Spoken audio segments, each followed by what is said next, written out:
Votre revue de presse vous est présentée par Grand Mouvement Liggéey Suñu Gox, C4 Shop, Mac Info Service, Visual Film Studio, Integral Groups, Line Image.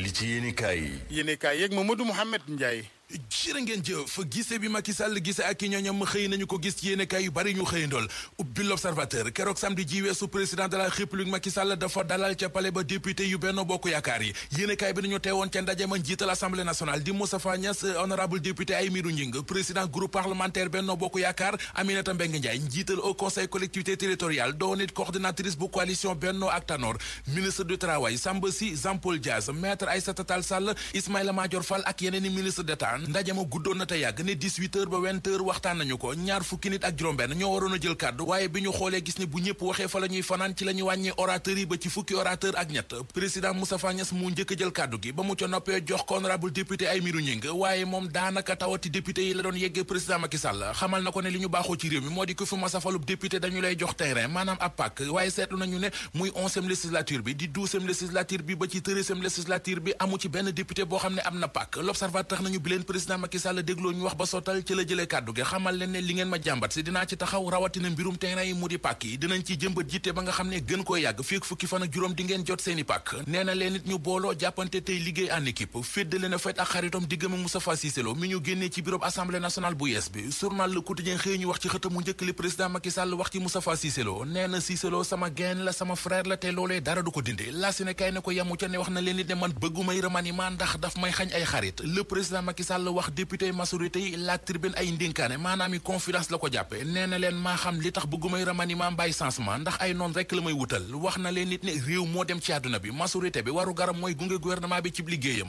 premier vice président bu assemblée nationale bu yees bi di Abdou Mbow xëy na yeesal ay dëggam ci Vox Populi jëral xët mu njëkk journal bi Abdou Mbow nee na président Macky Sall doxul ci ay caaxaan la mu ne woon démb ak bërki démb ci la nekk ba tey mu di lu liggéey Sénégal gën koo ñoŋal waxi troisième mandat ji ñuy wax jëme ci Macky Sall honorable député Abdou Mbow ne loolee ay caaxaan la ay waxi kasaawa yoo xam ne ñi koy wax rek la yitteel mbiri Ousmane Sonko honorable député Abdou Mbow ne na nuppalu ndax sénégalais yi am nañu matak waaye ak ñor gu toll ne duñu fekk koo xam ne lu mu la wax dara du ci dëgg bu nuppi ñu koy teg ci boppu réew mi boppu parti socialiste kan moo ko war a jiite gannaaw ba Ousmane Tanor Dieng faatoo journal yu bari ñu xëyandool xëy ñu xamal ne Serigne Mbaye Thiam taxaw na ngir doon secrétaire général bu parti socialiste maanaam jiite parti bi te bi journal Les Échos nañu moo ko waxal boppam moom ministre eau ak assainissement dañu ko invité woon keroog ca télévision bii di 7TV ba muy waxtaan ak Maïmouna Ndour Faye fa la waxee ne Aminata Mbengue Ndiaye ñoo ko tànnoon teg ko ci bopp parti bi waaye ngir intérim la woon intérim bu nekk dafa am fu mu yem jot nañu def fi renouvellement ci biir parti bi tànnal parti socialiste njiit ci kaw loolee Serigne Mbaye Thiam xamle na ñi ci parti bi bu ñu gisee ne doy naa leen ngir jiite parti socialiste bu ñu ma ko dénkee danaa ko jël doxal ko ni mu waree xamle na it ne àdduna du yàgg ba parti socialiste di say ci biir APR loolee xalaatuñu ko sursoi nañu Serigne Mbaye Thiam nëbbatuwul nee na Aminata Mbengue Ndiaye li ko war ci parti bi mi ngi koy matal waaye intérim la woon te intérim bu nekk nag dafay jeex socialiste beneen bu ñuy ñaq-ñaqal di Alioune Ndoye ministre de la pêche anki dina kay nee nañu mareyeur yi ci réew mi ñoo ngi koy jëlal défense mbootaay gi jaboote mareyeur réew mi pêcheurs yi ak femme transformatrice yi nee nañu li ñu bëgg moo di yàqkat yi nekk ci ginnaaw di tuumal seenu ministre Alioune Ndoye ak di gàkkalub deram nañu ko dakkal ni mu gën a gaawe li ñuy waxal Alioune Ndoye ci licence de pêche yépp nee nañu dara amu ci la Sénégal ñu fay wax ne ay nit yu jiital seen intérêt bopp ñooy wër di yàq delub Alioune Ndoye ak di ko waxal lu amul ministre de la pêche Alioune Ndoye li muy def yépp mooy lu jëmale nappum réew mi kanam waa grand place nañu ko am kuddu dool ak mareyeur yi ci réew mi li ñu jàpp moo di ay nit ñu bëgg a dundee napp gi Alioune Ndoye bañal leen ko ñooñee ñoo jug di yàq ab deram nee na ñu it li ñu naan état bi dafa jaay géej gi moo tax gune yi jël gaali loo ci mbëkk wutali bitim réew loolee waxi yàqkat la waxi naaféq la sour soit dolli ñu ci ne collectif gémb mareyeur yi ci réew mi pêcheurs yi ak femme transformatrice yi seetal nañu seen ministre Alioune Ndoye ci coowal licence de pêche yi ba mu set wecc mbiri Bocar Samba Dièye mi ngi bëgg a leer nañ ubbi l'Observateur diggante jaaykatu ceeb bii di Bocar Samba Dièye ak banque bii di CBAO liggéey ba ca Cour suprême santaane woon noppi na la mu wane moo di Bocar Samba Dièye moo nekk ci dëgg banque bii di CBAO moo tooñ l'Observateur nañu moom jaaykatu ceeb bi di Bocar Samba Dièye ak kuréel gii di ACSIF ñoo ko xamle seen bopp démb fukkeet ak ñaar daanaka bi Bocar Samba Dièye ak CBAO nekkee ci ay ñool-ñool ay yéeg ak a wàcc coow li léegi tey mu jeex li ci journal Libération moo jeexali wax bureau de poste bu Dakar Étoile yéenekaay bi nee nañu ki ko jiite mu di chef de bureau ba moo vidé caisse ba mu ne pëng jox ko ab sëriñam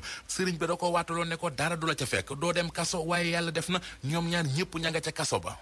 Votre revue de presse vous est présentée par Grand Mouvement Liggéey Suñu Gox,